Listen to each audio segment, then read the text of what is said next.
Chapter 847. The sound of the keyboard finally sped up. It was completely different from before. Even when the youngster raised his hand, his slender fingers seemed to be able to shake out a shadow.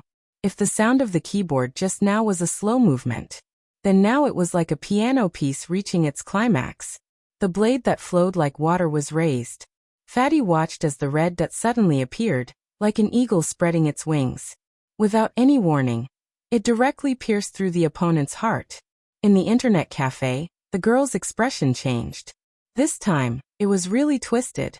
She typed on the keyboard, trying to avoid such a fatal wound. But it was useless. The spread of the network virus hit the center. All her escape routes seemed to be blocked. She couldn't get out at all. How could it be? When she came in, there was no defense in this place. In such a short period of time, even she couldn't create a firewall on the spot.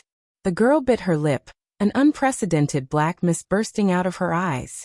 Unless, before she infiltrated, all these firewalls existed. But they were hidden. Just like the red dot just now. She deciphered an address and thought it was real. But in fact, it was just the first point of the opponent. The girl's eyes trembled. At this moment, she seemed to realize something. He didn't hesitate to destroy one of the networks just to retreat. But he couldn't retreat. All the weaknesses in the previous attacks were a disguise. But why did he disguise it? Was it to capture her? There was a saying that one would only see what they saw from different angles. As a bystander, if Fatty didn't understand why the red dot circling around him would wait until now to increase its hand speed, then now he completely understood. This person wasn't weak. It wasn't that he couldn't defeat the opponent. But if there was no firewall set up in the situation, any network attack would destroy the mall's network. On the surface, the red dot seemed to be resisting the opponent's attack. In fact, it was far more than that. The most important thing was the firewall that even he didn't know when that guy had built. The firewall that protected the entire mall's network. Those who hadn't conducted network attacks might not understand. If he had to make an analogy, it was like when the flames of war were coming. That person did not evade all of the enemy's attacks, which resulted in his battle robe being burned by the surging artillery fire. The shadow that existed on the network stood up with the support of the long sword. The shopping mall behind him was covered by a protective shield because of his actions, so it would not be destroyed by anything. That person stood in front of the shopping mall like a god of war. He raised his sword and charged forward. He was so fierce that he wouldn't lose to anyone. At that time, Fatty was shocked. Everyone knew what had happened to him. In the past, he really didn't know anything other than computers. He didn't have any education or looks. All he did was play games, run errands, and repair computers. If young master hadn't found him, perhaps he would always be like this. He still remembered that at that time, his young master was just a high school student. He was a very cold person, but he only told him one sentence. I have never been a hacker before, but I feel that the value of a hacker should not be like this. No matter what industry it is, the truly strong will not harm the people around them. A true hacker will use attack techniques to defend and maintain order in the virtual world. I hope you can do the same in the future. Fatty always remembered this sentence. But when he actually saw someone do it, the shock in his heart was indescribable. He stood in the darkness to defend against attacks from all directions. Fatty decided to tell his young master about this. He had to tell him. Hence, when he spoke, his words were a little incoherent. Young master, that red dot that mocked me, it doesn't seem to be a bad one. It's amazing. Not only did it create a new firewall to cover the entire shopping mall's main network, it is also tracking the attacker. Do you think I should try fighting it? It can even turn invisible. Do you know that? It's really sick and handsome. Chin Mo listened to Fatty's description without a change in expression. He gestured to the people around him. He was already at the entrance of the third floor, his eyes deep. She was very handsome, sitting at the innermost part of the experience store, especially when the corners of her mouth curled up as she typed. In contrast, the girl sitting in the internet cafe was sitting there. Not only did her expression change, but as the attack came, it also changed. That jumpy chat box was no longer under her control. The operation of the computer was starting to crumble under such attacks. If there was a sound from the network, there would definitely be a crackling sound. It followed the current and attacked the opponent's motherboard. Everyone knew that the core of a computer was the motherboard. Once the motherboard was destroyed, it meant that the phone would be scrapped. A virus attack, a professional virus attack, once the operating speed couldn't keep up, the motherboard could easily be destroyed. There was a loud bang. The girl's right hand that was holding the mouse slammed heavily onto the computer table. The loud sound immediately attracted the attention of the surrounding people. The players turned around in shock. When they saw that the person who had smashed the mouse in anger was actually a girl, they exchanged glances. What's going on? I don't know. Why did her computer screen turn black? Who am I supposed to ask? I say, you bunch of pigs, can't you smell anything? Of course I'm hungry. I really want to eat black pepper beef today. That's why I can smell a nice pepper smell.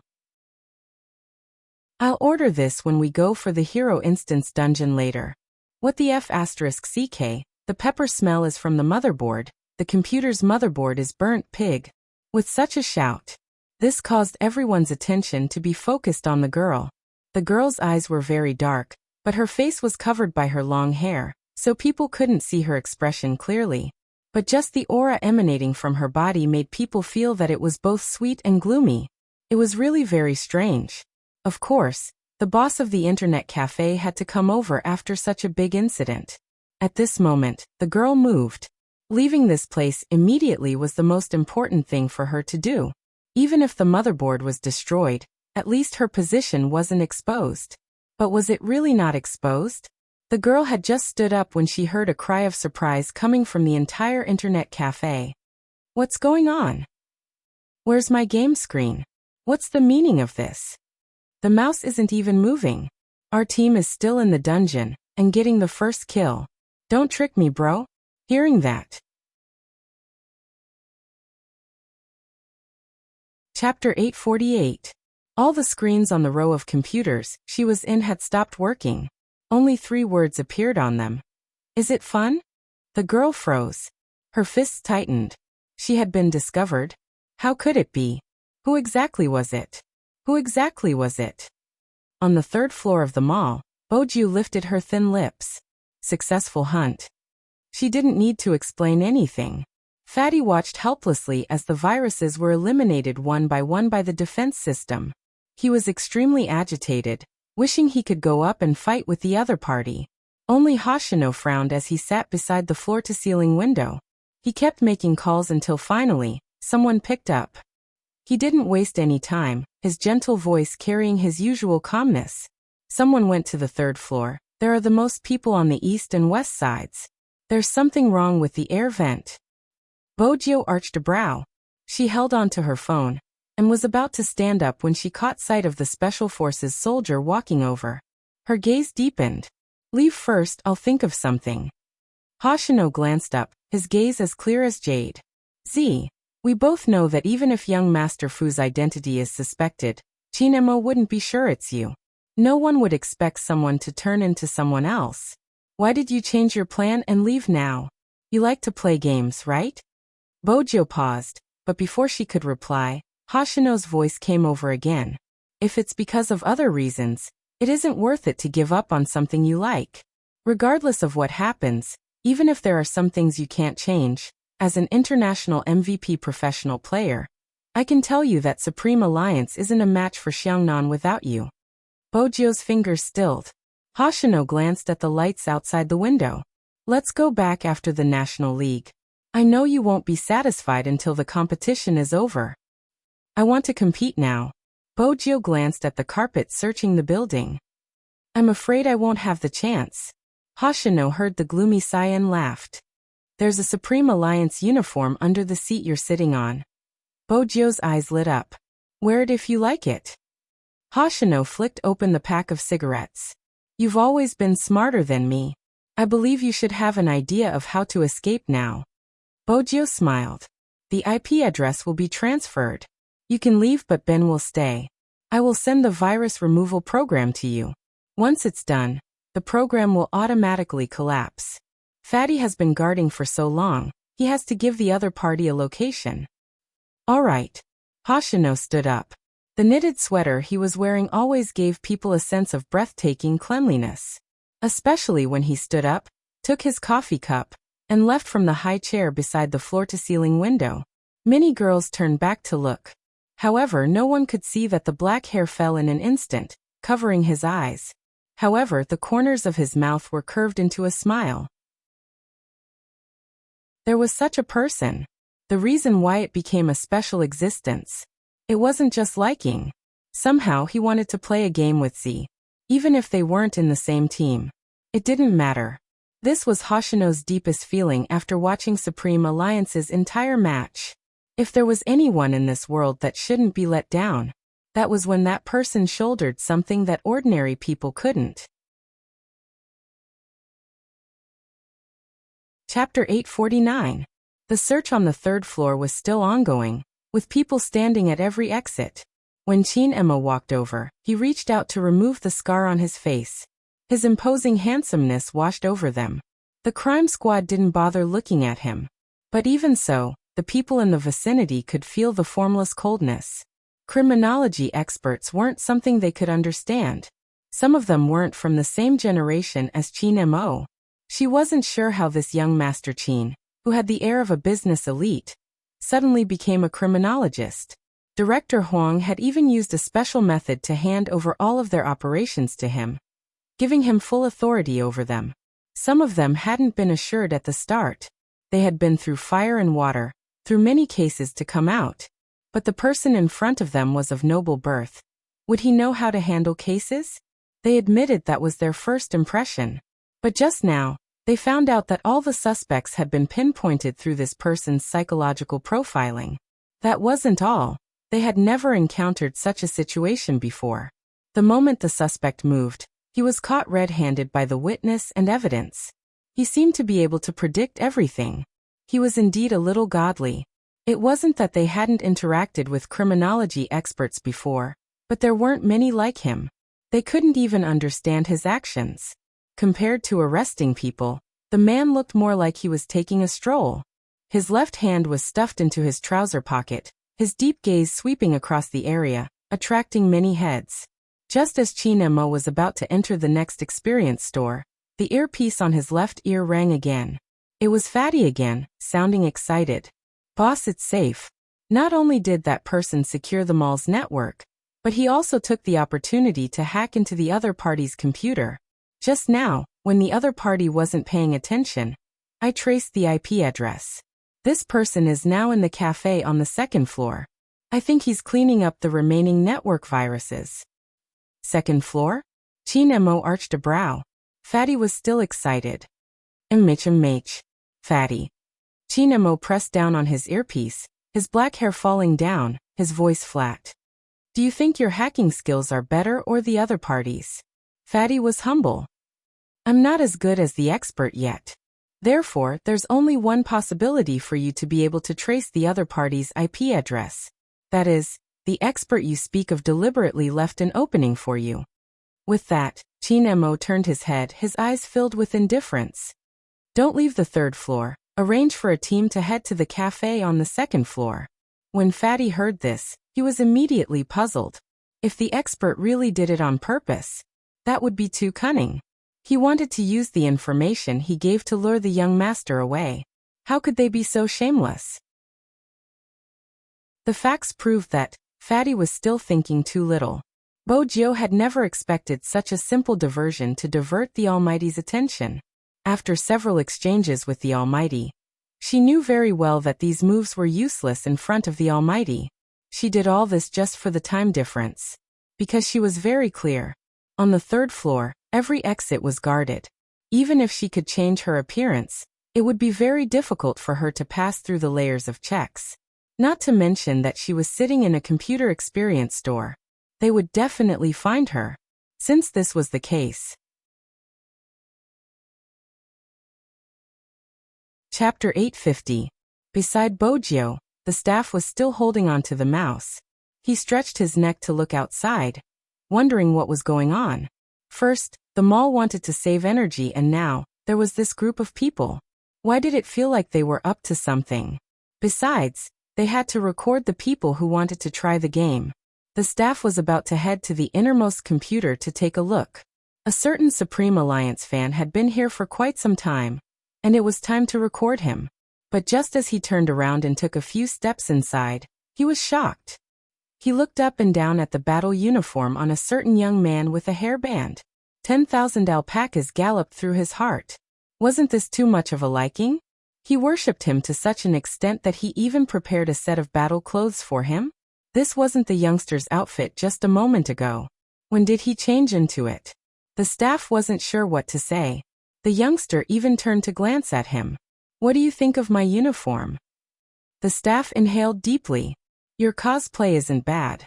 It wasn't easy to sell a computer. Why did he have to meet all sorts of strange customers? Other than this youngster, there was a little boy around 6 years old. He insisted on playing the mobile version of Hero through the big screen. His parents were rich. They were really picky. Ever since the little boy arrived, he had been sending kills to the other side. Honestly, did he think about his teammates' feelings when he was playing like this? He even wanted to buy a big screen to play online. The staff felt a headache coming on. Bojio smiled, pulling the chair closer to the little boy. Hero. The little boy was dressed fashionably, his 2 little canine teeth exposed. He was rather aloof. MMH. He was rather serious in his game. He didn't even lift his head, his brows furrowed. He would charge forward whenever he saw someone and die without hesitation.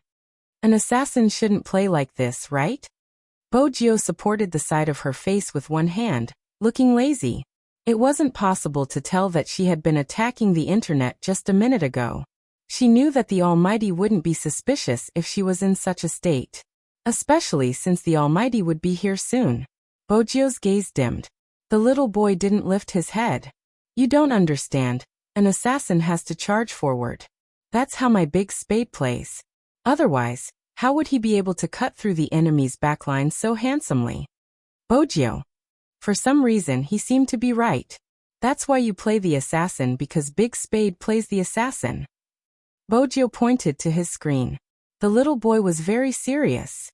You have to learn from your idol. The shop assistant. He really couldn't understand the world of these fans. How could they still chat when there was such a huge age gap? Alright, but I think it's better if you hide and cut the back row.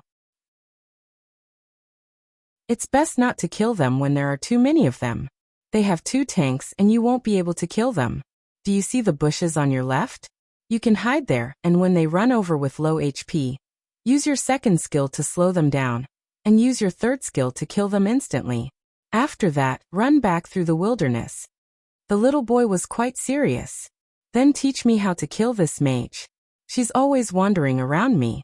It's making me dizzy. Mage. Both Bojio and the staff turned towards the ID the little boy had mentioned. In an instant, their lips froze. Chapter 851. The staff couldn't help facepalming. He finally understood why he would always lose on Saturdays. How could he not lose with such a troublesome teammate? Bojio felt that her little spade fan was a little troublesome, but she couldn't watch as her little spade fan died. Besides, she had to wait for the Almighty in this manner. She reached out. I'll play around, you can take a look at the controls. The little boy glanced up, sweeping a glance at Bojio's uniform. Since you're a Supreme Alliance fan like me, I'll let you play 1 round. But remember, don't rush down the tower. Bojio. It must have been tough on you to know that you can't rush down the tower. The little boy wasn't done. Where did you get your cosplay uniform? I'll get my parents to buy one for me. Is there a smaller size? The staff shrugged at Bojio. Even a child would know that she was cosplaying in that uniform. She wasn't suitable to impersonate Spadesy.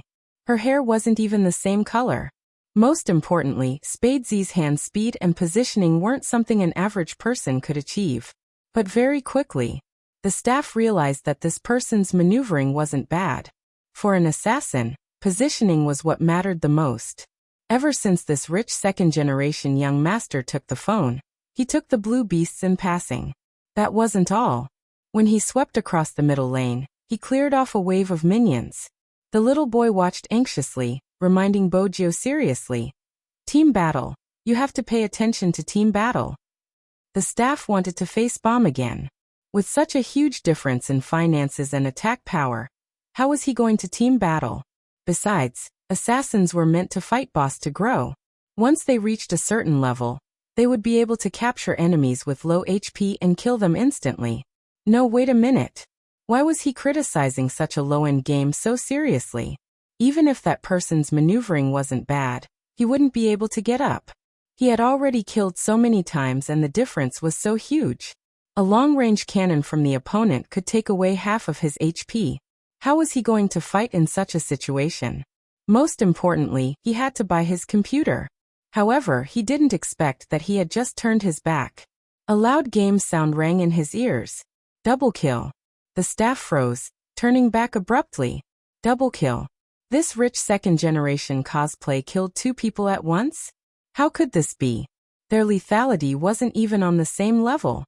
The shop assistant took 2 steps forward because he wanted to know how the other party did it. When his eyes fell on the phone screen, he only saw a pair of hands, one controlling the phone while the other didn't forget to bring up the map. Even if they were fighting in the wilderness, they still had to see who had low HP. Most importantly, he was not attacking the jungle on his side, but the blue beasts in the opponent's jungle. This is too arrogant. Hiding in the bushes to hunt in the wild. Little boy couldn't understand the secret behind it. Little boy was thinking about the team battle. He stood there and gave orders in a cute manner. Don't stay at the top lane, go to the bottom lane. Why are you going to the bottom lane? While Bojio was working, she felt that something was missing. She looked up and asked, "Hey kid, do you have candy?" The little boy glanced at Bojio. "You can go to the bottom lane first." "Why are you so fixated on the bottom lane? What exactly is there?" Bojio muttered as she glided towards the bottom lane. Little boy didn't realize that the staff beside him was already in a daze. Because, that kind of hand speed, it was simply too fast. F***ck. Besides, that little B** starred was blushing at the side. After saying my classmate, she was extremely shy. Chapter 852. The shop assistant watched the little boy's expression, his lips twitching. He, it's fine if you're the one tricking him, but you even brought a girl along. That's not how you're going to court someone. In a 5v5 match, if 2 of the teammates were kids, F***ck, they would lose for sure. The shop assistant started to feel heartache. In the past, he couldn't win no matter how hard he fought. Bojio felt that sending the 2 of them together would affect their efficiency. But the little boy continued to guide her. Don't be a coward, just go. Bojio. Tell them that Lan Jiaojiao is mine, whoever dares to touch her will be killed. The little boy saw his classmate was about to die, so he spat out these harsh words. He was still acting domineering. Bojio's fingers slipped, almost exposing herself. Mainly she was laughing. This child must have watched too many idol dramas. Kill without mercy, haha. Why aren't you going? The little boy was unhappy. Bojio lifted her lids lazily. I won't be motivated without candy. The little boy seemed to have made a huge decision. He walked towards his parents and pointed at Bojio. Dad, Mom, this brother wants candy. I'm not the one who wants it, he wants it. Bojio nodded. The little boy's parents. Bojio stilled. This little boy was caught off guard. The little boy was still muttering. This is the first time I'm seeing an adult asking for candy from a child. The little boy's parents were embarrassed. They wanted to say something. A graceful voice, with a hint of coldness in it, slowly rang out from behind the crowd. Your little brother has always been shameless. But it's my fault, I should have tied him up to prevent him from running around. The voice wasn't loud, but because it was so pleasant, it broke through the commotion. It was hard not to notice. When the shop assistant turned, he was already in a daze. This was Almighty Qin. He was so agitated he couldn't say a word. Was he going to defy the heavens today? Why was Almighty Qin here? The little boy was also a Supreme Alliance fan. Of course, they recognized Qin Mo. Their eyes were wide open and their cheeks were puffed up. It was clear that they were shocked. No one knew how long Almighty Qin had been standing there.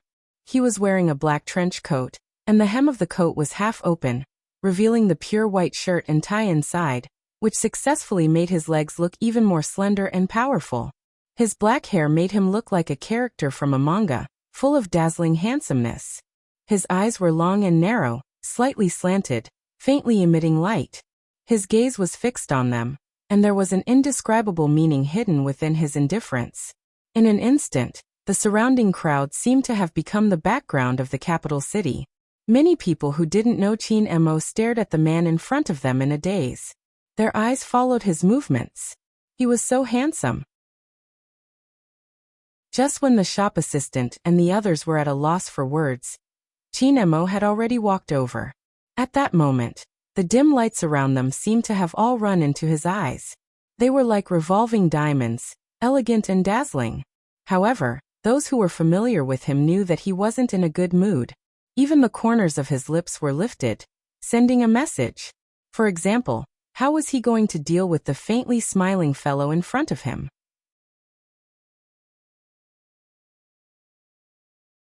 Chapter 853. Even though Bojio didn't know what the Almighty was thinking, she could sense the aura emanating from him. How should she put it? It was extremely cold. She didn't have to think to know. She wouldn't have a good ending. Even if she had thought of a follow-up, it wouldn't be useful in the Almighty's eyes. But at this moment, she had to maintain her aura. She couldn't lose in this aspect. After all, she was so handsome and aggressive. Bojio stood up, asking despite knowing the answer. There was a hint of surprise in her voice. Brother Mo, why are you here? Are you here to buy a computer as well? Chin Mo just looked at her, his gaze deep like a handsome detective interrogating a criminal in the police station. Especially with his clothes, he looked more like a famous criminal scientist from the movies. Bojio seemed to have realized something, reaching out to caress her headband. She smiled brightly. I just got a new hairstyle. Brother Mo, what do you think? Does it look good? When did you put on your uniform? Chin Mo didn't waste his breath, helping her up. He tugged on the youngster's collar, his gaze moving downwards. Those who weren't in the know would have assumed they were about to fight. But in reality, Bojio was the only one who knew the Almighty was checking if she was wearing any other uniform. Bojio definitely wouldn't leave behind such evidence. She smiled. It seems like Brother Mo picked up my jacket. I feel like I'm missing something if I'm only wearing pants. Chin Mo arched a brow, retracting his gaze from the smooth fair skin. The natural pressure was so piercing that it made his scalp go numb. Neither of them averted their gazes. One was elegant and handsome while the other was devilishly handsome. The crime squad watched from the side, feeling an indescribable aura. The shop assistant's mouth was wide open, so wide that half of his fist could be stuffed inside. Chin Mo didn't reply, pressing the earpiece on his left ear. His voice was calm. Fatty. Yes, young master, I've been following your instructions. The expert hasn't left yet. He's still at the cafe on the second floor. His account is still online and he's clearing the virus quickly. Hearing this, Chin Mo frowned. He turned to look at the guy whose smile was getting brighter. At that moment, Bojio had a thought in her mind. Almighty Fatty was like a godly assistant to her. When the team gathered for dinner, she would make him drink a few more bottles. No one dared to approach such an atmosphere. But the crime squad was anxious. The main thing was that they didn't quite understand why the expert suddenly stopped when he said he was going to arrest someone. The frozen atmosphere lasted for a few seconds. Chin Mo said slowly to the little boy. Other than shamelessly asking for candy from you, what else did this little brother do? Bojio. She had underestimated the Almighty's poisonous tongue. Little boy was quite loyal at this time. He helped me play the game, but he's too stubborn and never listens to my commands. Bojio glanced sideways at the shop assistant beside her. With that excuse, those who didn't know better would think that she was the one who was going to die. Chin Mo followed the youngster's gaze. When he saw the uniformed staff, he lowered his voice even further. What about before the game?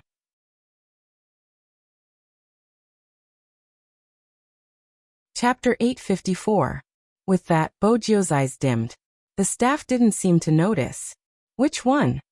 Chin Mo asked unhurriedly, as though he was having a casual chat. But Bojio knew it wasn't a casual chat. Every question of the Almighty was straight to the point. This way. The staff moved aside so that Almighty Chin could see the computer. Chin Mo swept the person in front of him a glance before walking over to sit in front of the computer. His fingers glided across the light emitted by the mechanical keyboard. With a shake of the mouse, Hero's page appeared on the screen. His fingers stilled when he saw the page. With a few quick movements, he closed the page and found the computer's D drive. Even though Chin Mo wasn't a hacker, he wasn't a computer noob either. Regardless of the type of network attack, there would be traces left on the system drive. However, what made him squint was that this computer's D drive was very clean. Bojio stood behind Chin Mo, a hint of playfulness in her smile. Brother Mo, you think this computer is good too? The keyboard is good, should we buy one? Chin Mo turned back to look at her and smiled. He reached out and pressed her head down. Well done. Bojio arched a brow, feigning confusion. There wasn't a hint of warmth in the Almighty's eyes. It was obvious that it wasn't a compliment. Let's go. Instead of asking for candy from a kid, why don't you think about how you're going to talk to me later, young lady? Chin Mo lowered his voice ringing beside her ear, the coolness of his thin lips extremely close to hers. Bojio stilled, lifting her lids. *T, she had been thinking about how to escape and had forgotten about this. Their posture was already ambiguous. Now that Chin Mo sat on the seat and asked the youngster to bend over, he turned his head and said something to her. The staff was completely dumbfounded. The crime squad didn't know where to look. Bojio maintained her gentlemanly demeanor, allowing them to size her up as she thought about how to avoid a certain conversation that night. But the Almighty's suspicions weren't over. How long has she been using this computer? Chin Mo asked the staff again. The shop assistant was a little confused. He usually hung around the internet, so he knew that the hottest couple in esports was Almighty Chin and Spadesy.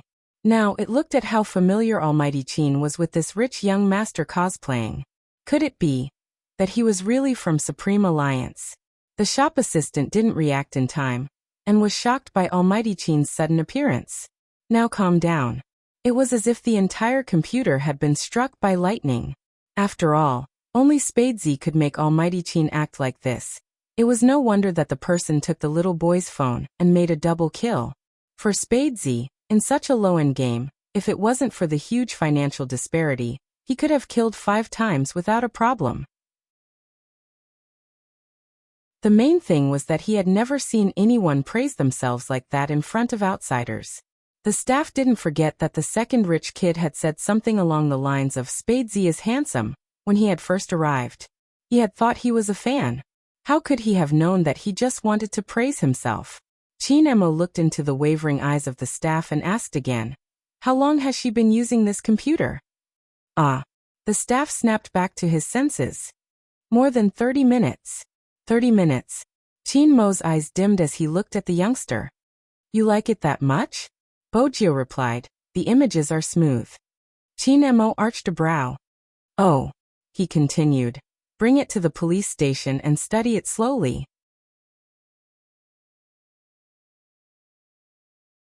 Chapter 855. He hadn't switched off his earphones when he said the last sentence. Almost everyone on the other side could hear this conversation. Fatty finally understood what was going on.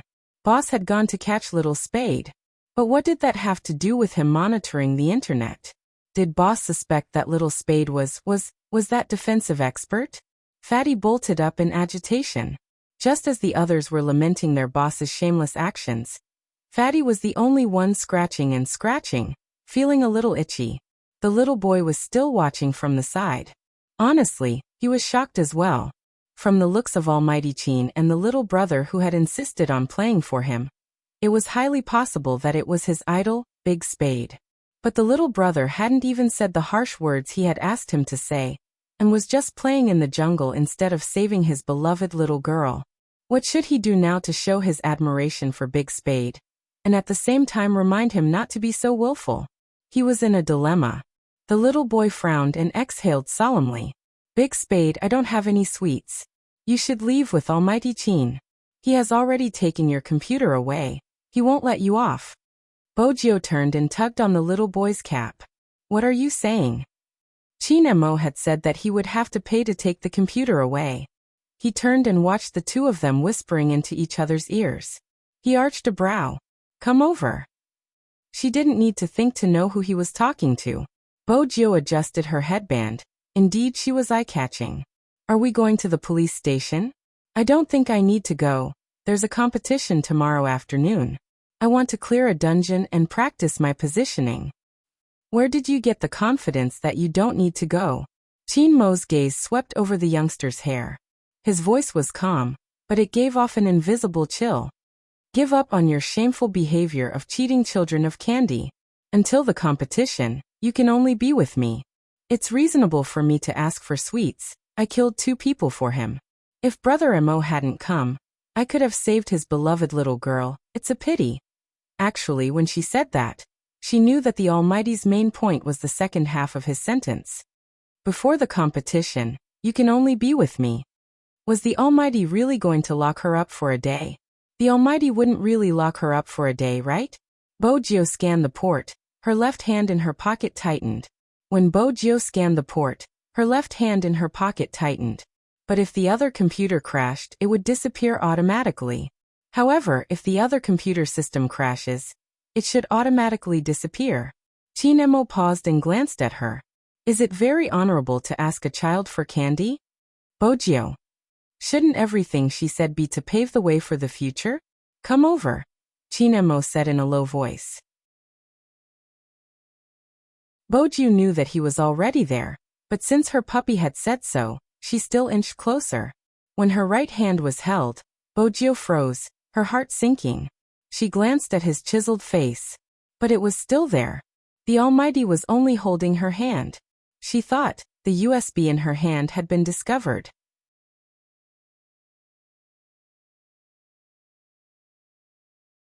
Chapter 856. Bojio glanced up, a mischievous expression on her face. I'm embarrassed. How was she embarrassed? Chinemo arched a brow, tugging her away from the little boy. His stance wasn't one to be trifled with. Perhaps he was the only one who knew how important it was that the fellow in front of him was still in his hands. She hadn't expected him to be afraid. He was afraid that it would be too late, afraid that he wouldn't be able to see her face anywhere. That was crazy. Chinemo glanced over at Bojio. Bojio sighed inwardly. He was still angry. She knew it wasn't easy to coax a puppy. It had been the same when she had been young. He had been cold and aloof. But, shouldn't he like the evidence that she had sent to the crime squad? Sigh. His thoughts were hard to read. She felt that it would be a waste of her brain cells to play psychological warfare with the Almighty. Just as she was about to sigh, a lollipop was thrown over. Bojio threw a lollipop over. It was a familiar brand, her favorite flavor, mixed with the unique smell of tobacco. Bojio opened it with a smile, placing it in her mouth. Coupled with her black headband, it was a delightful sight. Chinemo didn't say anything, tightening his grip on her left hand. After seeing this scene, the shop assistant and the little boy could still look at each other, and then turn their heads to gossip. However, the members of the Major Crimes Division following behind them could only watch with their heads lowered. No one could figure out what was going on.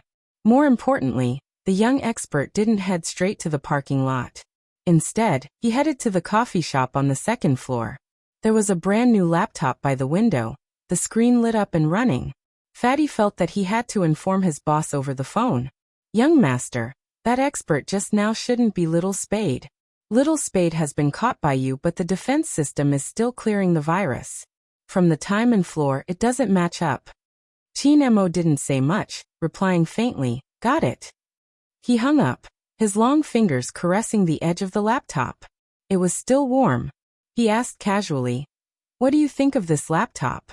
It was obvious who he was asking. Bojio arched a brow, smiling faintly.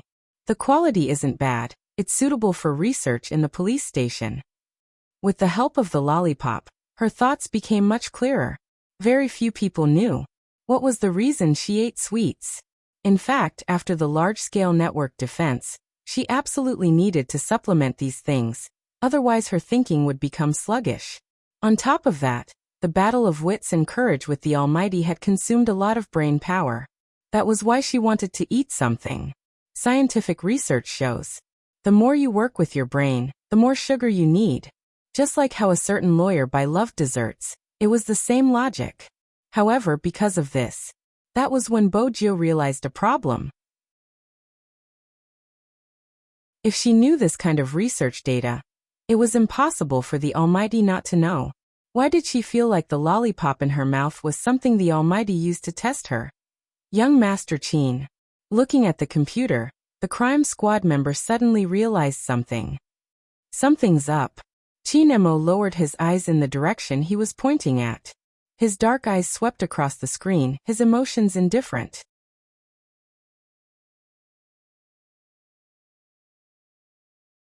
Chapter 857. The crime squad couldn't understand, but that didn't mean Chin Emo couldn't either. His gaze deepened. Send a group of people to the internet cafe to understand the situation. Find out which computer is broken today, and who is using it. Bring the surveillance footage from 5 to 7 to the team. The rest of you follow me.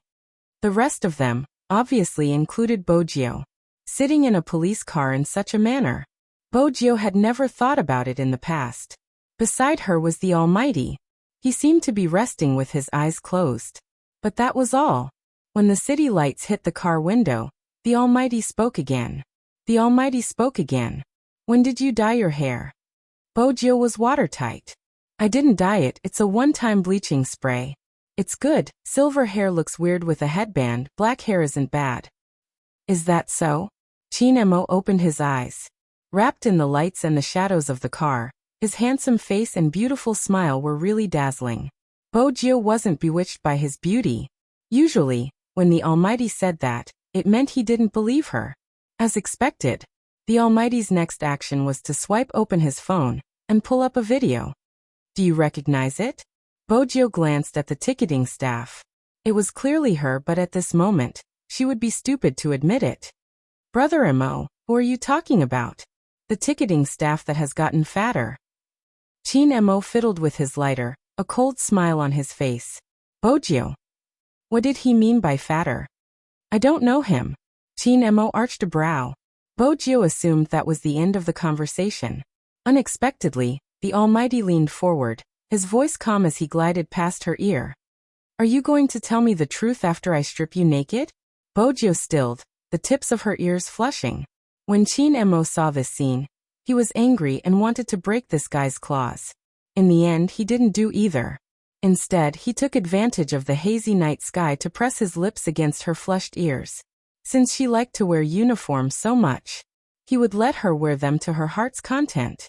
Of course, Bojo could feel the kiss. Even though it was light, it sent a shiver down her spine.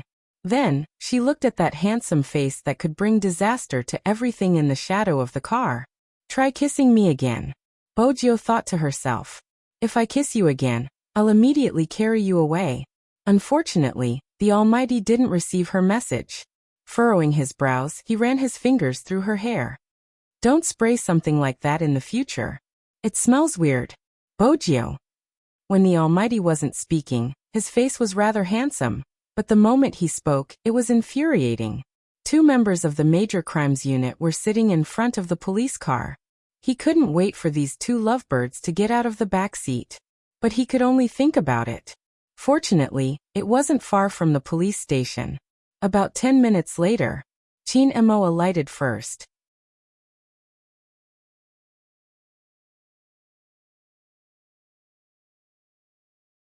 Chapter 858. There weren't many who entered the crime squad in such a manner. Director Huang coughed heavily when he caught sight of the person Chin Emo was handcuffed to. He thought to himself, if you want to date, then go ahead. Why do you have to come to the police station? Weren't you supposed to be the interrogator? Was this how you interrogated the case? Director Huang wanted to facebomb. She was really born with a silver spoon in her mouth, and yet, she was still so high profile. Where's Yu Hongliang? One of Chin Mo's hands was cuffed to Bojo's, the other stuffed into his pocket. It didn't affect his noble aura at all. As a bureau chief, Director Huang had to maintain his composure. Interrogation room 2. He glanced at the youngster in his hands, meaning, you're not letting him stay? Chin Emo replied nonchalantly. He's a suspect as well, We'll interrogate him together. Director Huang. What kind of lousy reason was that? The youngster smiled, revealing her canine teeth. Do you have a packed lunch? I heard the crime squad treats suspects well. Director Huang's chest heaved. They had a free meal the last time. Again. Fortunately, Qin Mo was still rational and didn't agree to his request. But his next sentence made Director Huang curse. After the interrogation, let's go for lobster. Director Huang will be treating. Director Huang. When did he say he would be treating? The youngster sighed. Little Huang is so generous. Qin Mo didn't even lift his head. One of the few good points. Director Huang. These two were going back and forth, making his treat a reality. How shameless. Besides, what was up with the nickname Little Huang? The crime squad's officers were perceptive, comforting their director. Calm down, calm down. Think about the time given by the higher-ups. Director Huang took a deep breath, heading towards interrogation hall 2. Yu Hongliang came from a wealthy family and was knowledgeable about the law. Even if they found out he was the culprit, he just slept with someone and wouldn't be held responsible. They could only detain him for 24 hours. After that, they would have to release him. Besides, he had connections. Kacha. The door to the interrogation room was pushed open. Yu Hongliang reached out instinctively, shielding his eyes. Then he sneered and sat there as if he wasn't afraid of anything. The man had already thought of what he would say after he was caught. He was just using it in advance. Director Huang was an experienced police officer. With one look at the other party's attitude, he knew the interrogation wouldn't be simple. No wonder Qin Mo said to let him do the interrogation. Yu Hongliang casually crossed his legs. In his heart, he knew that the police would not be able to hold themselves back from asking him questions. However, the two people sitting in front of him were sitting more steadily than him. One was lying there with a lollipop in his mouth, and the other was lighting a cigarette. Their hands were handcuffed together. What the hell was going on? Ever since Yu Hongliang was diagnosed with AIDS, he had lost a lot of his patience, and his favorite thing to do was to smoke. He couldn't help but clench his fists as he stared at his opponent. What was going on with these two people? Interrogate him. About 10 minutes later, Qin Mo extinguished the cigarette, his voice calm. Mr. Yu seems to be in a hurry. That's right, a terminally ill person doesn't have much time to waste. Bojiu sat at the side, watching as Yu Hongliang clenched his teeth, unable to say a word. They all sighed. A single sentence was able to hit the person's sore spot.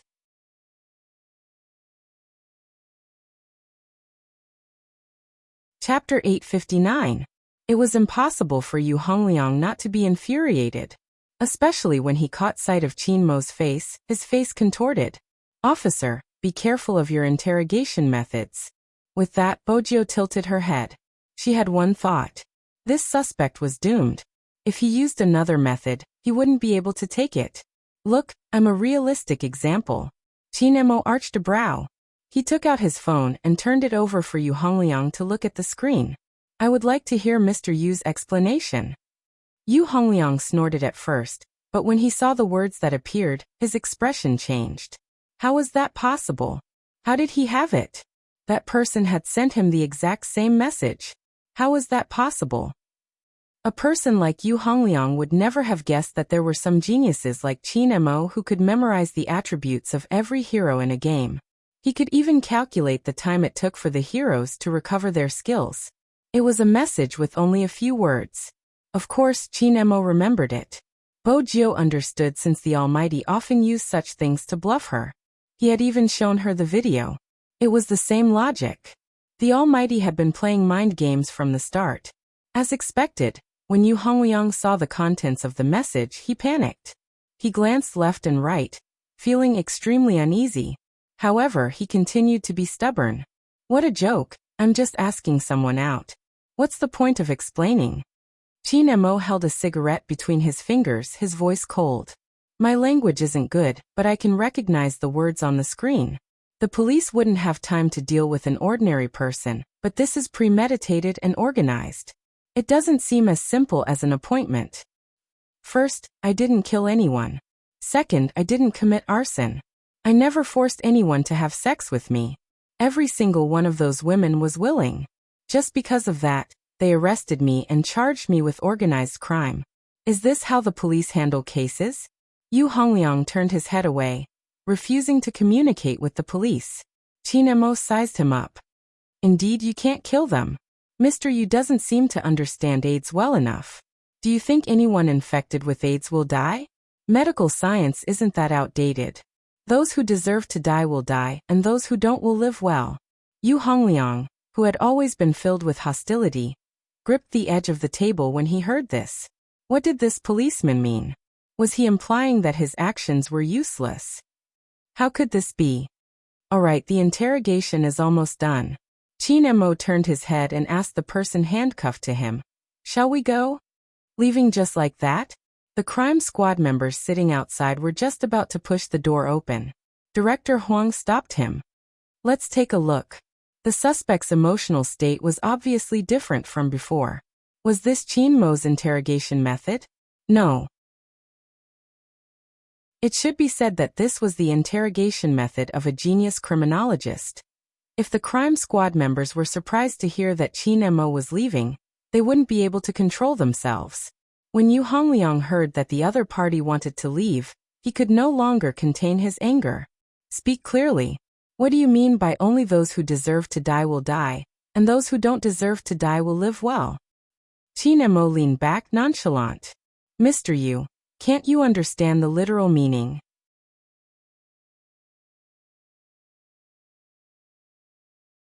Chapter 860. Director Huang narrowed his eyes, his beer belly sticking out, looking just like a minion. Bojiu glanced at Yu Hongliang's expression and pressed the record button. The main event was about to begin. As expected, after a long period of psychological stimulation, the Almighty poured oil on Yu Hongliang. In the end, he took a puff of his cigarette and poured the last bit of fuel on Yu Hongliang. Mr. Yu's first crime was committed by a university student. After a medical examination, he received timely treatment. The early stages of AIDS were well controlled, so he could still continue living. Although it's a little inconvenient, for a patient like Mr. Yu, who is in the late stages of AIDS, he shouldn't be able to live for long. Before he could finish his sentence, Yu Hongliang couldn't hold it in, punching the table heavily. Those greedy girls who should have died in the sewers, how could they be alive? That's impossible. That's impossible. Just you wait. When their illness acts up, I'll see how they're going to cling on to others. By then, their entire bodies will be covered in pustules. The mere sight of them will be disgusting. His voice was loud, so loud that it echoed throughout the interrogation room. It wasn't a lot of words, but it exposed the suspect's thoughts. The crime squad's record taker looked at Qin Mo with a completely different gaze. Qin Mo only asked, "Is the recording done?" Bojiu smiled. Of course. Her and the Almighty's speculations were between the two of them. Their relationship was the same. Without a tacit understanding, how could they work together? The moment Yu Hongliang heard the word recording, his face fell. That was when he realized he had said the wrong thing. But it was useless. Qin Mo stood up, stuffing the cigarette in the ashtray. His voice wasn't loud, but his words were precise. It's going to be hard to deny the fact that you admitted your intention to kill. It's a pity that Mr. Yu wanted to find loopholes in the law.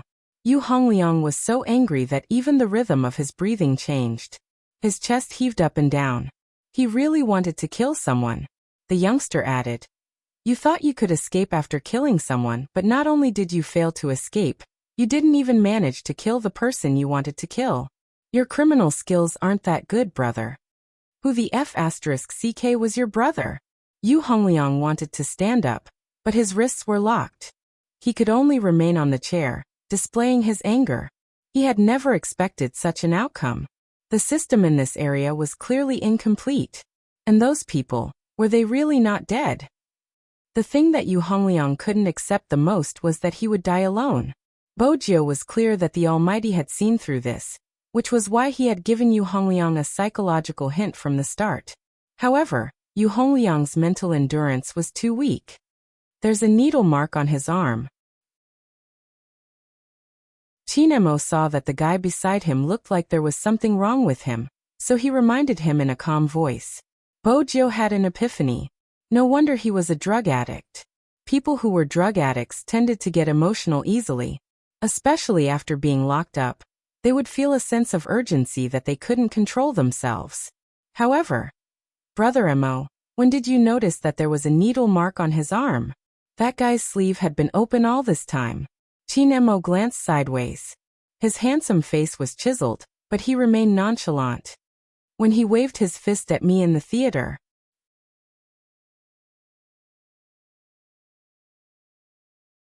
Chapter 861. Chin Mo bore a grudge. But it had nothing to do with the other party. It had something to do with the other party delaying his arrest. Director Huang watched the scene through the glass, heaving a sigh of relief. Why was there so much pressure and attention on this case? It was because there was a possibility that they wouldn't be able to punish the culprit. For a long time, dealing with suspects who were infected with AIDS had been a huge challenge for the Public Security Department. If the suspect didn't admit to it, they wouldn't be able to pin the crime on him. This was a country ruled by law. But there were some things that weren't allowed from a moral point of view. Yet some people would still do it. They would take harming others for granted. Now there was a solution. They would let the culprit get what he deserved. As an experienced detective, he would be at ease. Perhaps, this was the reason why Chin Mo had been helping Director Huang. No matter how much he looked like a corrupt official, he was indeed a police officer who cared about the people. Director Huang, the higher-ups are calling, asking for our results. Director Huang inhaled deeply, changing his expression to deal with the higher-ups. Yes, the evidence has been found and we are continuing with the investigation on Z. Hand it over to someone else? Why? The people at the side saw the change in Director Huang's expression and realized something was wrong. Z's case can't be dragged on any longer. I will send a criminal expert to you. As for young Master Chin, he has been away for 3 years. We aren't sure if he can make accurate judgments. This expert is from America and has interacted with Z in the past. He might be able to help with the case. I know you have been trying to get Chin Mo back all these years.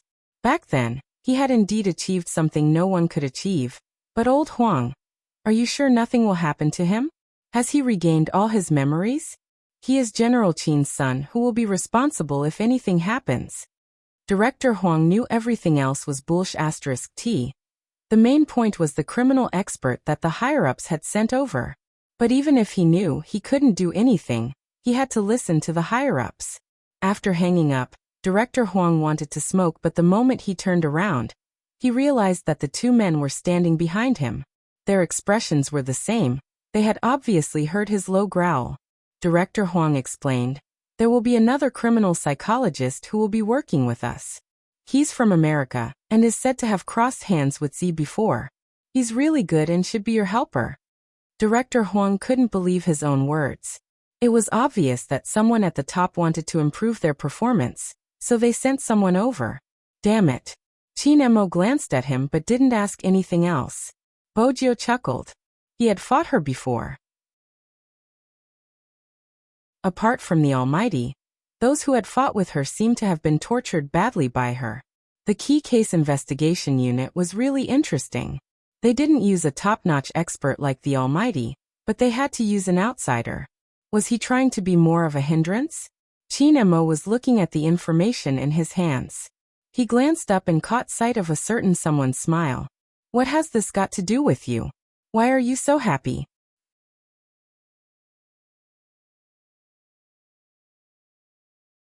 Chapter 862. Chin Mo couldn't be bothered with such excuses as none of them were true. Director Huang didn't take it seriously, continuing to explain to Bojo. Let me put it this way, those criminal experts might sound good but they aren't as good as your brother Mo. They aren't as good looking as my brother Mo, Bojo added. It was obvious who she was referring to. Chin Mo stopped reading the information and turned his gaze over. Bojo arched a brow, filled with confidence. Chin Mo capped his pen. Why are you so sure? Have you seen him before? Bojo. How could he trick her like that? The Almighty was really invincible. Chin Mo is the only beauty in the world. That was what Chin Mo's fans often said on his official Weibo. She sure remembered it well. Qin Mo's gaze softened, his aura not as cold as before. Director Huang gritted his teeth. Why did he have to sit there and listen to them flaunting their affection? Weren't they talking about the crime experts? Qin Mo lifted his lids. Are all the people in the theater here? The seats you mentioned should have all of them. Director Huang caressed his face. I've questioned them just now. They are all here for the movie, nothing out of the ordinary. We can only release them. You should be aware that such suspicions aren't enough to arrest them. Qin Mo remained silent, his gaze pausing when he reached the fourth last name. Raorong? What is it? Is there a problem? Director Huang's eyes lit up. Qin Mo replied calmly, no, it's an esports player. Oh right, there's indeed an esports player here. He was just taken away by his teammate. Say, aren't esports players all on good terms? Director Huang's eyes were filled with envy. Qin Mo frowned, not saying a word. On the other hand, Bojio's gaze never left Raorong's name.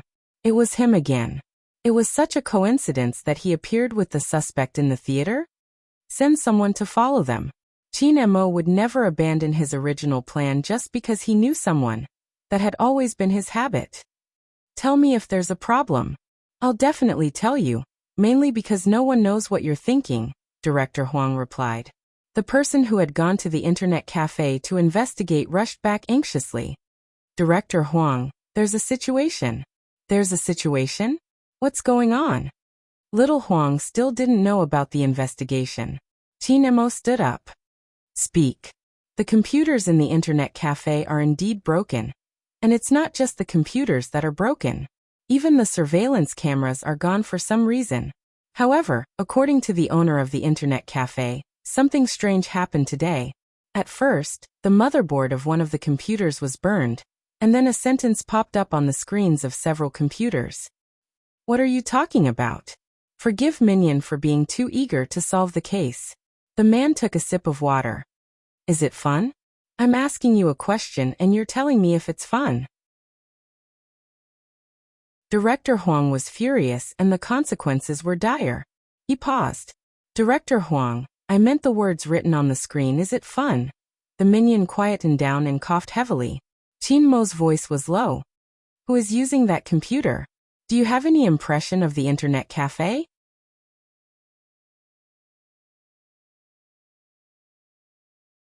Chapter 863. Qin Mo put down the information in his hands. Call the boss over and get him to describe everything he remembers. Then get the restoration artist to restore the face to a certain extent. There should be some differences. He scratched his head. The boss only has a rough idea. Qin Mo stood up. It should be a clue. Send it to me. Director Huang couldn't understand. Why are you so fixated on a girl from the internet cafe? Fixated. Qin Mo seemed to be against the word, his voice calm. It's just because she's the mastermind behind the case. I'm just investigating. When Director Huang heard the word mastermind, his face was filled with shock. You're saying she? Qin Mo's gaze remained noble. Is it weird? Nope. Director Huang scratched his head. But she just went online. How can you be so sure she is the mastermind? Qin Mo tapped the handcuffs, signaling for a certain someone to stand up. Because just now someone hunted her. Hunted her? What do you mean? Why am I getting confused? Poor Director Huang. He was already a middle-aged man, but he was still losing his hair over such matters. Qin Mo didn't have the slightest interest in answering her questions. His cold voice sounded perfunctory. Then you can sort it out yourself. With that, he arched a brow. You want to stay in the police station? Bojio did want to stay there, but given the current situation, staying in the police station would be safer than following the Almighty. Director Huang wasn't going to let them leave without an answer. No, you have to tell me. I won't be able to sleep if you don't. Why do you think the computers in the internet cafe were broken? A few computers were malfunctioning at the same time, and only the words "Is it fun?" Qin Mo didn't want to beat around the bush. It was an internet attack. Director Huang was still confused. Who would be so bored as to attack an internet cafe? Bojio wanted to say something. What did he mean by being bored? Didn't he understand? More importantly, This was the second gift she was giving the Almighty. The Almighty shouldn't be so angry anymore. For example, the overbearing CEO buying a bag. Buying one might not be enough to settle his little lover. Buying two would definitely be enough. I have to say, in some aspects, my position as Geo is indeed wrong. Qin Mo swept her a glance before turning to Director Huang. Today, the mastermind tried to attack the core network of the commercial center. Once the network goes down, the entire commercial center will be in a state of chaos. Even I can't guarantee that everyone will be able to calm down. An expert managed to break through the attack and track down the location of the mastermind. This was the first time Bo Jio found the Almighty's words pleasing to the ear. Director Huang was righteous at times. We should thank the expert properly. You might not say that now that you know who that person is. Qin Mo's voice was calm. Director Huang was insistent. Regardless of who it is, the person who saved everyone should be thanked. Really? Qin Mo turned, his deep eyes looking into Director Huang's. In that instant, his eyes were as deep as the sea, making it hard to read his emotions.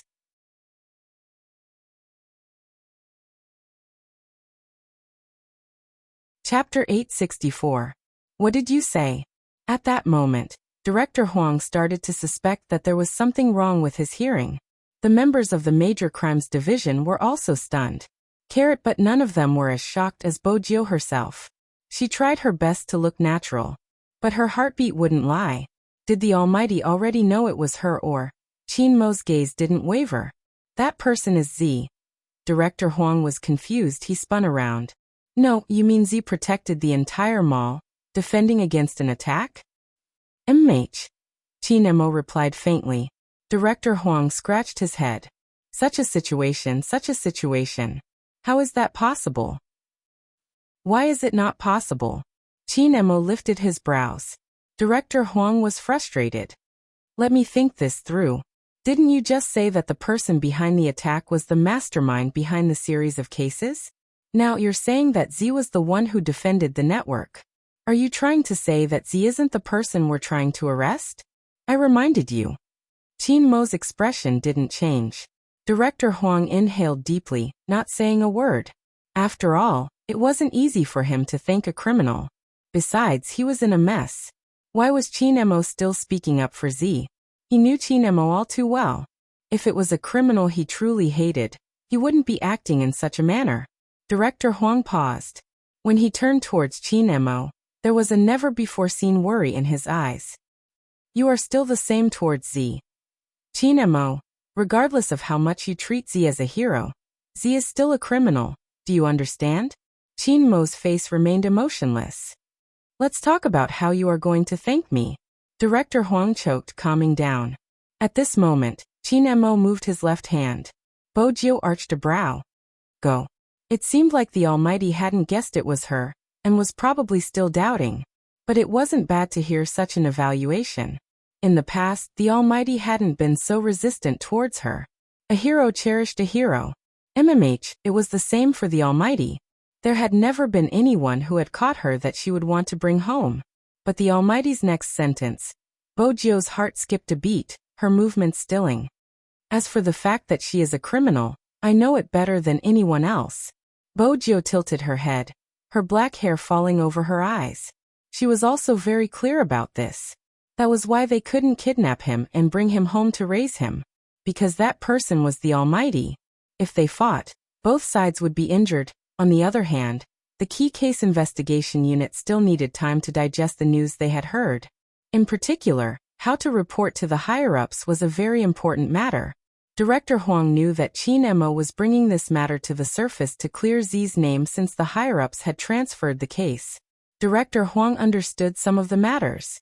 Naturally, Bo Jio understood. If she meant if the two of them were not in such a position. Perhaps she and the Almighty could really be heroes. But that would never happen. She's Z. Is born black. Behind her, there was still something she had to protect. Just like behind the Almighty, there was someone he had to protect. It began to rain outside the police station.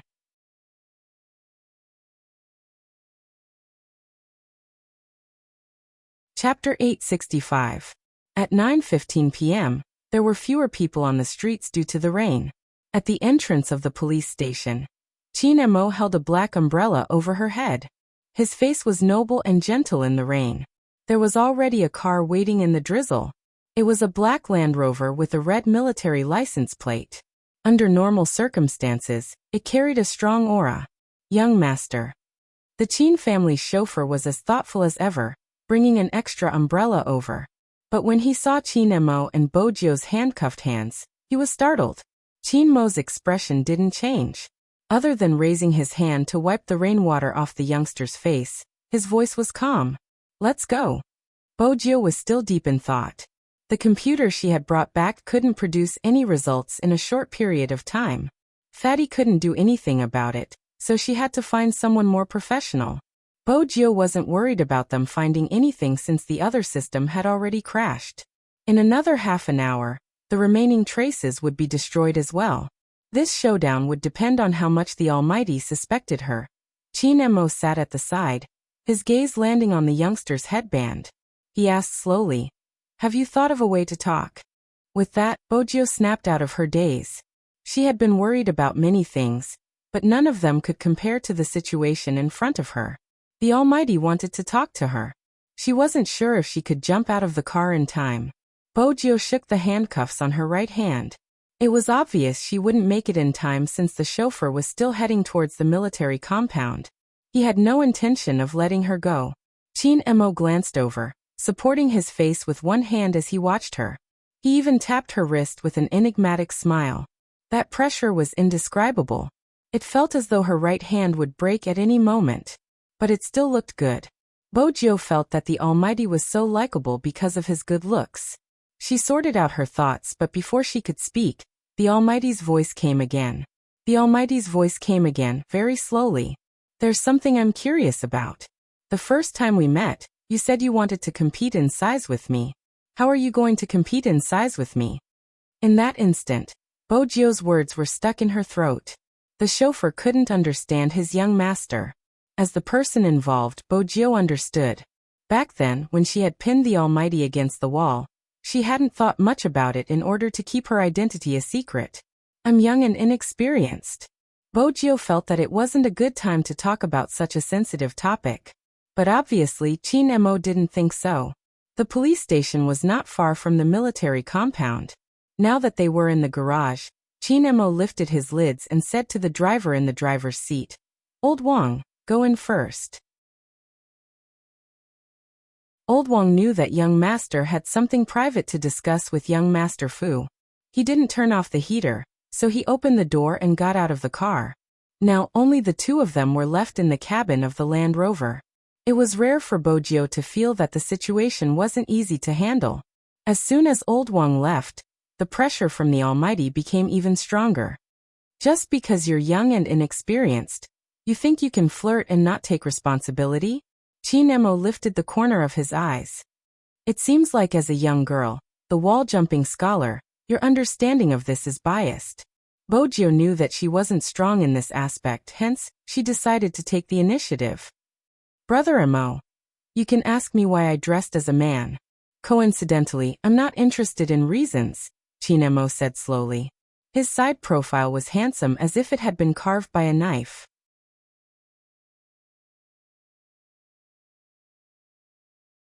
Chapter 866. Chin Mo lowered his body, his black hair still damp from the rain. His fingers landed on the seatbelt. Bojio didn't think that the Almighty would let her off just like that. But even though she was prepared, Bojio didn't expect that after the seatbelt was unfastened, his long and beautiful fingers didn't leave. Instead, they moved down her waist and landed on her chest. Bojio raised her hand, arching a brow. Brother Mo, what are you trying to do? Bojio watched as the person in front of her glanced at her collar calmly, a faint smile on his lips. It seems like you were serious when you asked me to hold it back then. Why? Aren't you going to hold my hand and let me check its elasticity? Dark history. Bojio felt that ever since she knew the Almighty, every memory was a dark history. He didn't give the youngster any time to react since this time. Chin Mo was serious.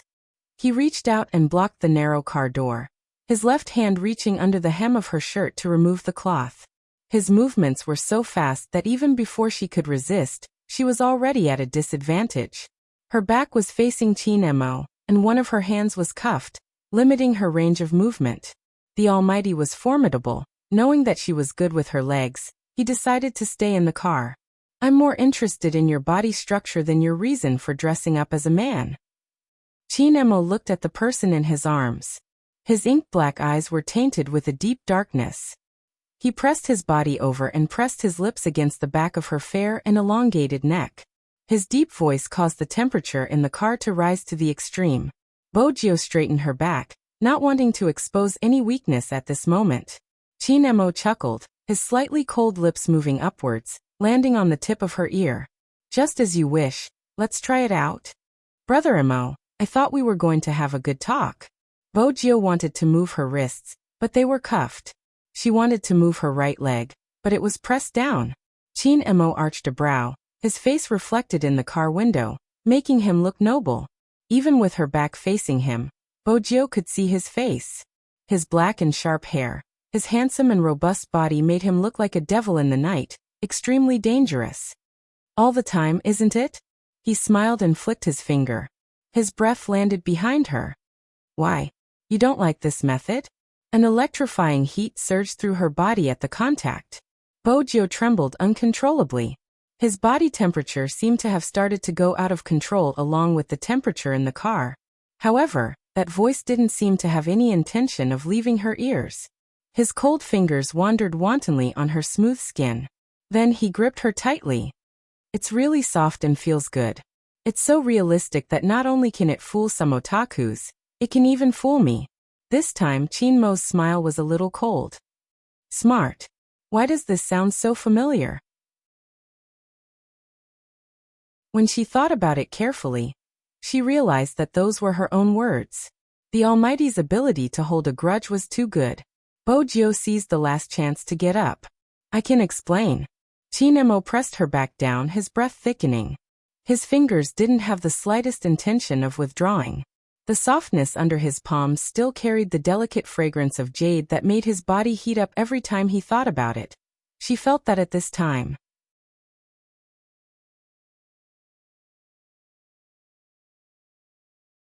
Chapter 867. But it's not suitable here. Chinemo pressed his forehead against the back of the youngster's head, putting up a final resistance. The sweat on his forehead flowed from his well-defined chin to his neck, which was already burning hot. At least there's a bed. That would make you more comfortable. Even though it's safer here, I can't bear to torment you for an entire night. With that, Chinemo had already stood up and unlocked the car. Bojio's eyes were burning with passion. By the time she realized what was going on, she had already been carried horizontally. Chinemo passed her his jacket. His long legs were straightened. Beneath the white shirt, his body was tall and fit. The raindrops fell on his hair, but it didn't affect his elegance at all. Madame Zhang watched as her young master carried her in. She wanted to follow, but when she saw Chinmo's side profile, she retreated silently. The wall lamp was switched on, the light was dim. The second she was thrown onto the bed, the light was dim. The moment she was pushed onto the bed, the jacket was pulled open, the shirt was soft and thin, sticking to her body. The hand that was pressing down on her palm made her unable to move at all. The glass window wasn't closed. The wind blew in, lifting the white curtain. Chinemo didn't give her a chance to escape. The white shirt was half open, the hem rolled up, revealing the youngster's waist. Her skin was fair and slender, just as he had imagined countless times. It was extremely flexible to the touch. And as she twisted, the curve of her waist was even more shocking and alluring. Chinemo chuckled, landing on one knee on the bed, one hand holding onto her chin, the tip of his tongue entering, twisting and sucking. No one would be able to withstand such a kiss. His hand was still moving downwards, needing the most vulnerable spot. Bojio wasn't Chinmo's match in this aspect. Her eyes were misty. She couldn't help but let out a low moan. Chinmo's entire body went numb. The strings of his rationality snapped. He reached out to separate her legs. He had never wanted someone as much as he did at this moment. His heart was beating like a drum. His soul was drifting. especially when he saw the youngster frowning slightly, her body trembling slightly. He wanted to possess her completely, so much so that his predatory nature was completely revealed, especially when he saw the youngster lying on his bed. Her clothes were still on, her black hair messy, and her left hand was still cuffed. Her body was as clear and cool as a bright jade, faintly outlining her abstinence. Such abstinence stimulated Qin Mo. It was as if he was being sucked into a whirlpool, unable to resist. Looking into those eyes, Boju knew there was no way she could escape today. As his long legs rubbed against each other, he couldn't find any point of resistance. His body was still terrifyingly numb. Boju knew what the Almighty was planning. She bit her lips, her consciousness blurry. All the sensations in her body seemed to come from the series of numbness. Only one thing was clear. The knife that was hidden somewhere could not be used. That would hurt the Almighty's hand. Thinking about it carefully, it was just having sex. If after this, she could have a child that belonged to her and the Almighty when she left, it was not necessarily a bad thing. After having this idea, Bojo turned the tables, pressing his hand down. I don't like to be passive.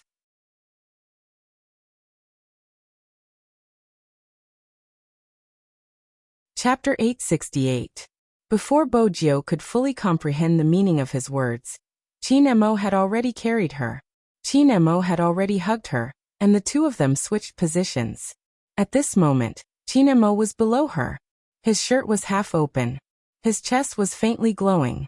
The lines were smooth and tight. It was tough and captivating. Bojo sat on Qin Mo's sturdy waist. She watched the man who could bring chaos to the world. He held her waist with one hand, his gaze like a broken black diamond. When he looked at her again, the coldness and sharpness had settled into the depth of the moon. It was as though he could suck her whole body in. There was a kind of man who was so handsome that anyone who saw him would be tempted, regardless of gender, if he was willing. Previously, Bojo had a taste of the Almighty's ability to seduce people. She had thought that was his limit. What she didn't know was that when he took off his black trousers and laid there with his clothes completely unbuttoned, the masculine charm that erupted from him was really inescapable, especially when the sweat flowed down his chiseled face, past his chin and stopped at his collarbone. Probably anyone would want to lay their hands on him. Bojo was no exception. She had always told him what she liked since she was young. That was why she had wanted to use her little keyboard to exchange for her pet the first time she had met him. In the end, he had complained that her keyboard was too old and didn't want her money.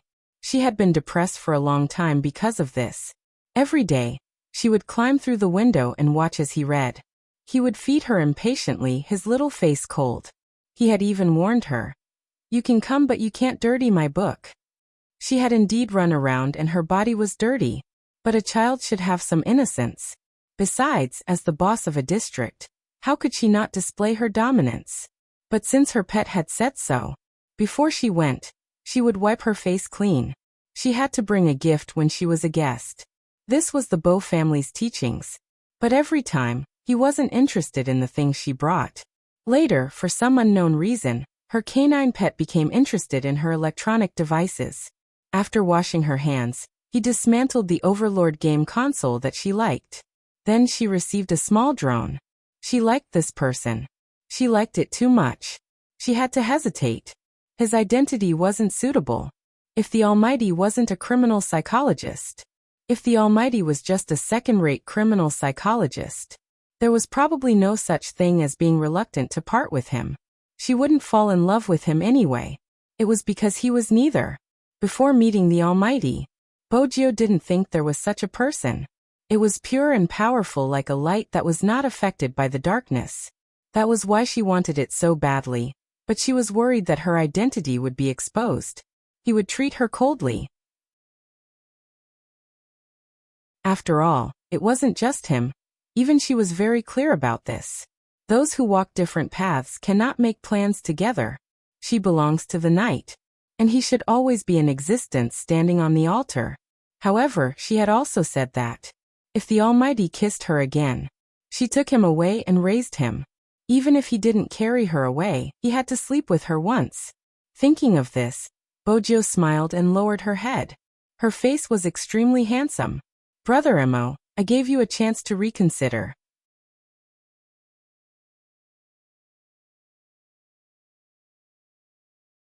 Chapter 869. In that instant, the gentleness in the bathroom seemed to have been sucked away. All the warmth came to an abrupt end. Chin Emo froze. Even his long fingers that were hugging the person in his arms tightened. Chin Emo lowered his lids, sweeping a glance at her face. His lips were pressed into a thin line, his brows thick and his nose high. His beautiful eyes were like a whirlpool, without a hint of emotion. His gaze was cold enough to tell how he was feeling right now. Anyone familiar with Chin Emo would know that he had always been elegant and polite. Even when he was in a fight, he would always smile. But now, the murderous aura rising from his body made it so no one dared to approach him. It was still drizzling outside the window. Chin Emo placed the person in the blanket, the room turning cold. Bojo wasn't fully awake. In her blurry state, she seemed to hear someone asking her, "Why did you leave?" It was a low and moist voice, hoarse. Bojo was exhausted, falling into a deeper sleep. The night sky darkened. Princess, who was curled up on the glass balcony, was unusually quiet today. It wasn't because of anything else but because it didn't dare to create a ruckus.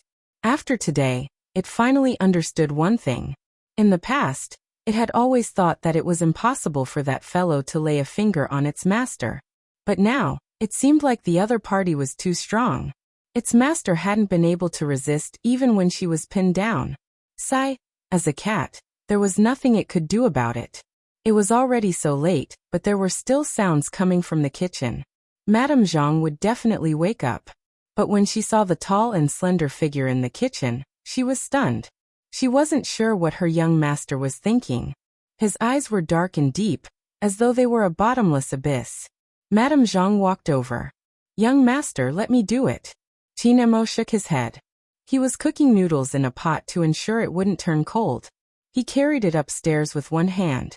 Madame Zhang watched from the back, hesitating if she should tell Madame that her young master had brought young Master Jiu home today.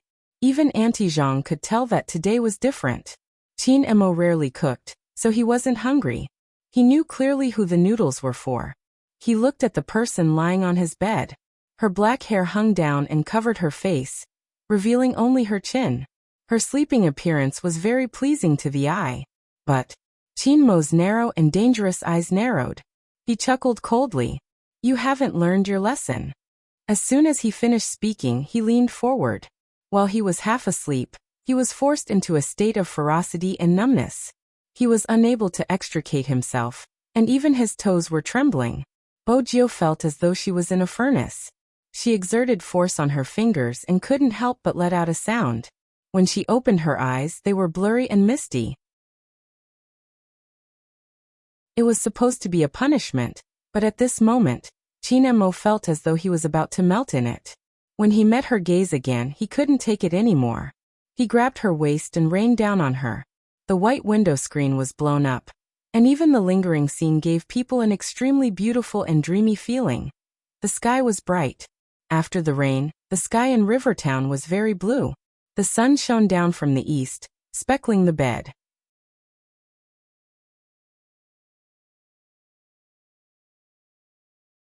Chapter 870. She tilted her head and woke up for real. Her entire body was sore, especially her legs. But it couldn't compare to the lingering redness on her neck. Bojo's eyes dimmed. Her first reaction was to look at her chest. It was an obvious mark, but fortunately he had taken care of it. If not, yesterday's situation. The moment she thought about it, Bojo's ears turned red. It was better not to think about it. Bojo arched a brow. Her skin was fair, and she wasn't wearing a top. When she sat up, the sunlight seeped in, scattering the blankets like snow. She looked extremely beautiful, but the cold and lazy aura was still there, like the snow that had been covered in dust for a long time. She didn't get off the bed immediately. Instead, she wrapped herself in the blankets. Coincidentally, her eyes met Princess's glassy eyes. She couldn't resist the urge, grabbing the cat over and squeezing its paws. When Chin Emo pushed the door open, this was the scene he saw. His gaze was as deep as the night. Be it the bed, the person, or the cat, they all belonged to him. He didn't want to let go of any of them. Bojo glanced up when she heard the noise. When she saw who it was, she restrained her hands. Honestly, the Almighty was the person Bojo didn't want to see the most right now. Mainly because her motive for sleeping with him wasn't pure. But Bojo had an evil and cunning personality. She wouldn't be able to do it no matter how shy she was. Hence, she took the initiative. Brother Emo, do you have anything to eat? Chin Emo arched a brow. She wasn't shy at all. He reached for the bowl on the side of the table and lifted the lid. The fragrance of the pork bones seeped out. Chopped green onions were placed on the noodles. The bones were soft and looked good. Just from the looks of it, it wouldn't taste bad. The only thing that made Bojo feel awkward was the fact that the Almighty had fed her personally. When their eyes met, it was inevitable for her to avoid his gaze. But she knew that the Almighty loved cleanliness. When she slurped the noodles, she was rather serious and didn't drip any soup. If the Almighty hadn't said faintly, "It's my first time." Bojo paused. What did he mean? Chin Emo watched her, his expression nonchalant and noble. Since you slept with me, you have to take responsibility. What do you think? Slurp. Bojo swallowed the noodles, instantly realizing that this was a trap. She couldn't help but remind the Almighty, Brother Emo, girls are at a disadvantage in such matters. Really? Chin Emo opened his official Weibo and found a Weibo topic that many people had reposted. The topic was, which Almighty in the esports industry do you want to sleep with? Without a doubt, Chin Emo was at the top of the rankings. Spade Z came from behind, and even though he had a good momentum, he was only ranked third. Who do you think is at a disadvantage now? Chin Emo played with the lighter in his hand. His black hair fell down and he smiled slightly. Bojo looked at the data. For the first time in her life, she had the urge to be first. I've never been in contact with other girls, and I don't confess to anyone. Therefore, I won't meet someone and say that I've confessed to them. The voice that was pressed against her ear was still very pleasant to hear. But why was every single one of them talking about her dark history?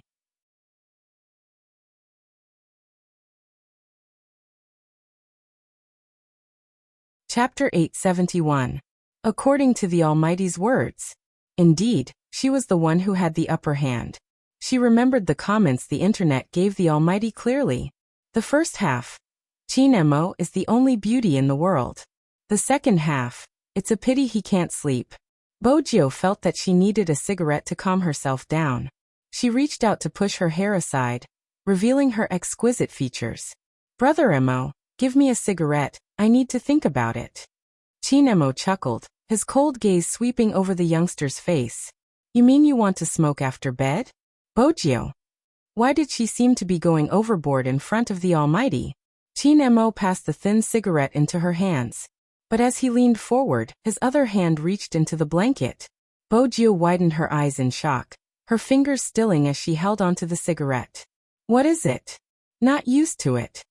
Chin Emo leaned his head against her shoulder, his handsome face tilting slightly. His breath landed behind her ears, his voice carrying a hint of laziness. Weren't you used to it last night? Chin Mo's hand touched the back of her waist. It was smooth and slightly cold. He couldn't help but slide his hand inside. That was why Bojo had such a reaction. Don't hide, I'll let you touch it. Chin Emo pulled her into his arms, his voice sounding as though it was a normal thing. I can't let you sleep for free. Bojo shrunk slightly. Every part of her body was warm. She didn't manage to smoke. Instead, she was taken advantage of.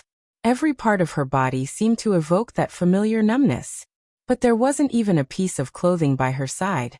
In the end, Chin Emo stopped, afraid that he wouldn't be able to control himself. Bojo's beautiful face was flushed. Even her hair was in a mess beside her ears. She seemed to have been taken advantage of. Indeed, she had been taken advantage of. But the person who had taken advantage of her was truly evil. Do you like it? Chin Emo chuckled lightly, pressing his lips against her ear. You had the same reaction last night. Jill was still shy, the tips of her ears turning red. She continued to argue. Brother Emo, can we talk about it? Can we not talk about what happened last night? Hearing this, Chin Mo's smiling eyes turned cold. Sure, let's talk about how you're going to take responsibility. Bojo knew she couldn't escape. She arched a brow. Are you sure you want me to take responsibility? I'm afraid you'll regret it. Regret? Chinemo crossed his long legs and looked at her with his deep eyes. He was still so perfect. It seems like you have a feasible plan. Does it count if I want to kidnap you to the Fifth Avenue? Bojo almost blurted out. Fortunately, she was rational and wasn't tempted by the man in front of her. Nothing much. I just wanted to hear how Brother Mo wants me to take responsibility. Bojo caressed her nose. They were at the negotiation table. It wasn't the time to feel guilty. Chinmo's lips carried a smile, forming his own noble air. It wasn't that warm. How do you think a man and woman who have sex should be held responsible? Bojo glanced up at him. She wanted to say something, but in the end, she didn't avoid it. Instead, she went straight to the point. It depends on the situation. After talking for so long, you've never thought of taking responsibility. How could Chinemo not understand the youngster? He stood up from the bed, his eyes still as deep as the sea. They were very beautiful, but the ocean had already sunk during their conversation. All the warmth sucked away. It seems like I really have to handcuff you for you to learn to be obedient.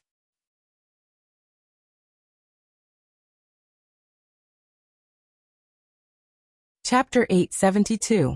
Bojo knew she had to take responsibility for this matter. In reality, she wanted to take responsibility more than anyone else. However, one day in the near future, the Almighty would definitely regret the decision he had made today. Hence, she couldn't allow things to develop to that stage. Bojo only wanted one thing in her entire life. When she was young, it was Chinemo. When she grew up, it was still Chinemo. He lay back down, raised his arms, and covered his eyes with a sigh of regret. There would always be someone like that. It's something you can't get no matter how much you want it. Because she was afraid that one day, that person would look at her differently. Bojo had once thought about how great it would be if the Almighty could belong to her. She wasn't good at cooking, but she was good at instant noodles. Besides, she was good at earning money. The Almighty liked to read about deductions. She could build a huge bookshelf for him. But she could break away from that. Most importantly, she could arrest the criminal. She was a hacker and had been on the list every year. Other than not hurting people, her methods of doing things were not allowed by the law. Nor were they allowed by the Almighty. It was one thing to clear her name, but it was another thing to capture her. The Almighty had already expressed his intentions clearly. Bojo knew that it was a good thing for her. No one except the Almighty would want to help a criminal. That was why Bojo had been shocked. She had even wondered if there would be a glimmer of hope. But the reality was that they were both black and white. Helping her was because the Almighty only cared about the matter and not the person. In the future, if there was such a day, after her identity was exposed, when the Almighty wanted her to take responsibility, she would definitely bring him home to raise. More importantly, the Almighty's suspicions wouldn't be dispelled so easily. Bojo was right. If not, Fatty wouldn't have been studying the computer in the police station. The next day, he had some news and called Chinemo. Young master, I used the system recovery function, and there are indeed traces of operation on the D drive. But the traces are missing, so I can't be sure if the computer has launched an attack. Fatty scratched his head and said, that's because those traces might be a cache created when something was downloaded. Speaking up to this point, Fatty paused. Young master, the computer in the coffee shop is clearly the one with the traces of a network attack. Why is young master so interested in this computer? Chinemo didn't answer. Instead he asked, if we set up a mature defense program and pass it to someone else, will it affect its use? If your skills are good, you probably won't. Fatty was telling the truth. I've never played like this before. Chinemo listened to Fatty's words. In his mind, the youngster was indeed calm, even calmer than him. No matter how much his body liked it, his eyes were still clear and overly rational. She had always been like this, never taking anything to heart. She could start at any time, and she could also end it at any time. Thinking of this, Chinemo clenched his fists. His black hair covered his body as he stood tall and straight. His expression couldn't be seen at all, but it was gloomy and cold.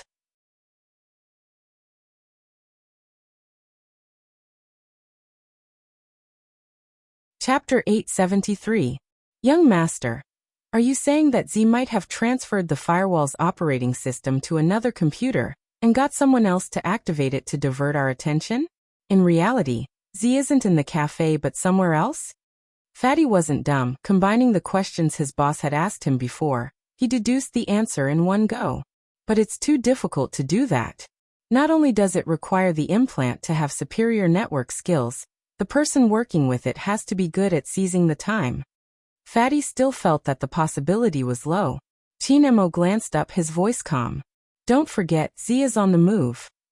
In other words, nothing was impossible. Fatty paused for a moment. Indeed, he felt that anything was possible. Chinemo tilted his head, lighting a cigarette for himself, his long fingers holding it. Have you checked the surveillance cameras in the cafe? You didn't miss anything? Yes, I've checked all of them. Because this coffee shop is a well-known chain restaurant, and there are a lot of people coming and going, it's impossible for the staff to remember every customer. There are an average of thousands of customers here every day. And the person using the computer didn't seem to order anything. Instead, he went straight up to the second floor and sat by the floor-to-ceiling window. Unfortunately, the surveillance camera at that position was broken yesterday afternoon. We did make an appointment to repair it at night, but it happened while we were repairing it. Fatty knew that when explaining the case to the young master, the more detailed the better. Chinemo took a puff of the cigarette, leaning against the wall. His chiseled face was shrouded by the smoke, his expression hard to see. It seems like someone got the information on the commercial square before the crime squad did. They even knew which surveillance camera was broken. It's not simple. Yes. Fatty paused, seeming to have thought of something important. But there is something. Young master, do you remember the surveillance video you asked me to pull out? According to the customers on the second floor, the person sitting in front of the computer was wearing the cinema uniform.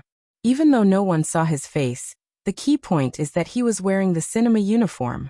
Young master, I asked a manager of the cinema. He said that before the incident, there was a problem with the locker and it was one of their staff who informed him. But when he asked about the follow-up work, the staff disappeared. He was puzzled too. We all know what happened next. Someone handed the contents of Yu Hongliang's locker to the police. Fatty paused and forced himself to ask, so young master, shouldn't you get rid of your suspicions about Little Spade? It's obvious that the person who pretended to be a staff member was the one at the coffee shop. And Little Spade was playing games on the 5th floor at that time. It doesn't seem possible. Is that so? Chinemo glanced at the flickering cigarette. Then tell me, why did he disappear after the competition? He didn't even put on his uniform. Fatty choked and couldn't say anything. Chinemo fell silent. Fatty's logic wasn't wrong this time. The results were completely different from what he had written. You're tuning in to the Echoes of the Heart YouTube channel. Don't forget to subscribe and join us on this journey to catch the most captivating stories.